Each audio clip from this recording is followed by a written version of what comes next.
I love rock music. It's what we've dedicated our whole channel to here at Crossing Aces Media, whether it be with festival coverage or vinyl reviews. But we also have the same amount of love for our other passion, professional wrestling. It's one of my favorite things to see when I'm watching a big event like WrestleMania, when Rock gets to cross over to the wrestling world. And I don't mean Dwayne "The Rock" Johnson. I mean actual rock music making appearances, whether it's bands like Motorhead playing Triple H to the ring, musicians featuring in entrance themes like Code Orange or Motionless in White with today's talent, or cameos from the crowd. It's like watching a crossover episode of your favorite cartoon growing up. And I think the connection comes from the loud noise that people can make when they're brought together for a common event. But has the world of wrestling ever repaid the favor? And in many ways, the answer is yes, they have, with numerous wrestlers appearing in music videos over the years, alongside with being in the crowd to their favorite band's music.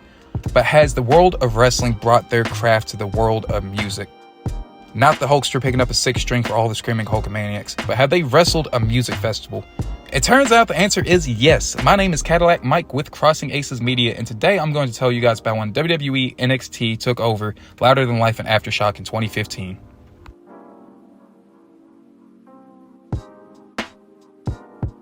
Now, a quick disclosure before we start the video. We'll solely be covering Louder Than Life and Aftershock 2015. After digging around to make the video, I learned that NXT had actually took part in the Download Festival in 2016 all the way to 2019. However, the Download Festival being a UK-based event, I'm not going to be adding it into this video, as I'd like to focus on the US-based Danny Wimmer Presents festivals. In 2015, both NXT and Danny Wimmer Presents found themselves in unique situations.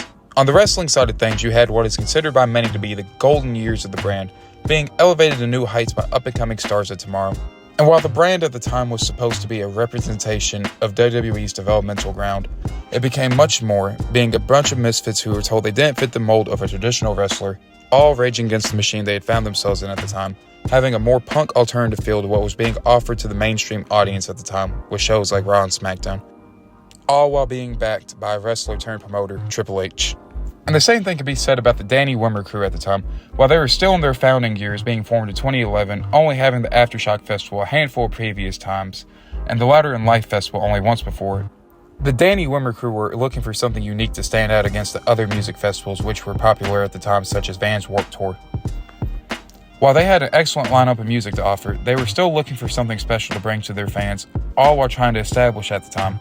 With two brands who all had the tools and talent they needed, the decision was made to bring two together for the fans in Louisville and Sacramento, and the invasion was set for NXT to hit the road and return to wrestling's roots.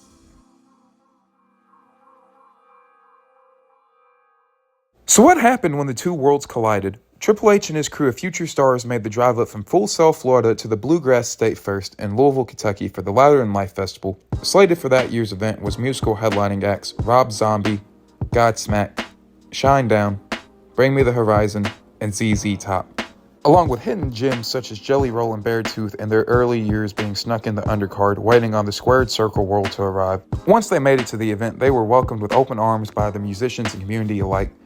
With this being a 2-day event, the first day was started by having a meet and greet with some of the wrestlers and talents such as Bayley, Carmella, William Morrissey, and Enzo, formerly known as Big Cass and Enzo, with many fans stating that they were excited to be there and energetic for the event.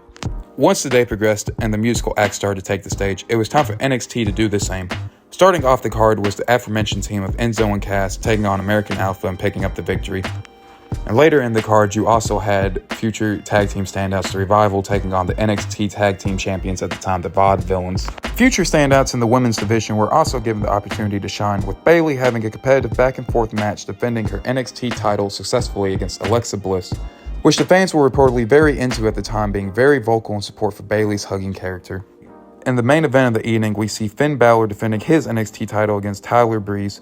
Along with Bayley at the time being extremely popular, Finn Balor was also given the same reception from the Louder Than Life crowd. Night 2 seemed to be equally successful as reported by fans who attended the event, with many of the same acts performing again under a shuffled card. NXT was able to check off their first music festival and head out west to good old California. Once NXT touched ground in Sacramento for the Aftershock Festival, musical acts such as Deftones, Seether, and the headlining act Slipknot, which I'll touch more in a little bit, were there waiting for them.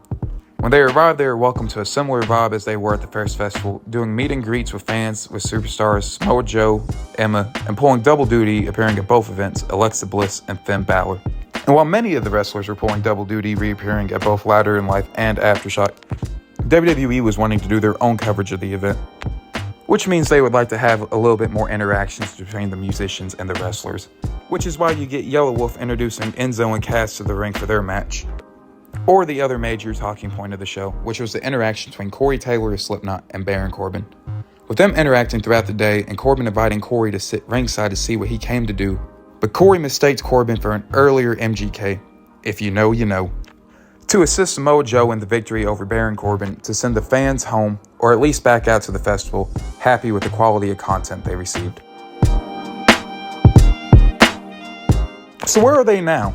While the event has taken place almost 8 years ago in September, a lot can happen in 8 years.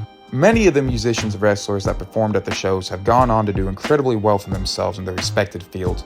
And the brands themselves have had great success outside of this too, with Danny Wormer Presents adding multiple festivals to their schedule each year, and NXT now under new management with Shawn Michaels, with Triple H stepping up to the main roster. Established acts like Slipknot and Shinedown have gone on to record several successful studio albums, and Slipknot even having their own musical festivals all around the world. But what about the hidden gems I mentioned earlier? Acts such as Jelly Roll going on his own headlining tour while picking up plenty of well-deserved achievements along the way. But what about the wrestling side of things? You had NXT champs at the time, Finn Balor and Bayley, moving on to do great things on the main roster, picking up multiple world titles combined between the both of them, and also having big high-profile matches on this year's WrestleMania. And while some might not be under the same WWE banner anymore, acts such as The Revival, known today as FTR, have gone on to become one of the greatest tag team champions. It's safe to say that everyone who attended the shows left feeling satisfied. Whether you're there more so because you wanted great live music, or if wrestling was your thing, both sides went away happy after seeing what NXT had brought forth. The combination proved successful enough that we can still look back fondly upon it today as one of the more memorable nights where two different worlds collided perfectly under one roof: music and wrestling. And that concludes our first music documentary on the Crossing Aces Media channel. I hope you guys enjoyed. A couple quick facts I wanted to add in here. I couldn't find a nice home for in the video where A, Tool asked Justin Roberts of AEW, one of the best ring announcers, to open up for them and introduce them to the stage. B, Chris Jericho starting Fozzy and going out to the rock world, starting his own band. C, Darby Allin cloud surfing Louder Than Life of 2015 on a body bag. And D, Ultra Bridge doing Edge's theme song and Finger 11 doing Kane's old theme song. Well, there you guys have it. I hope you guys enjoyed the video today. As always, if you enjoyed, please make sure to like, share, and subscribe for more music content like this. I'm Cadillac Mike with Crossing Aces Media, and I hope you all have a great day.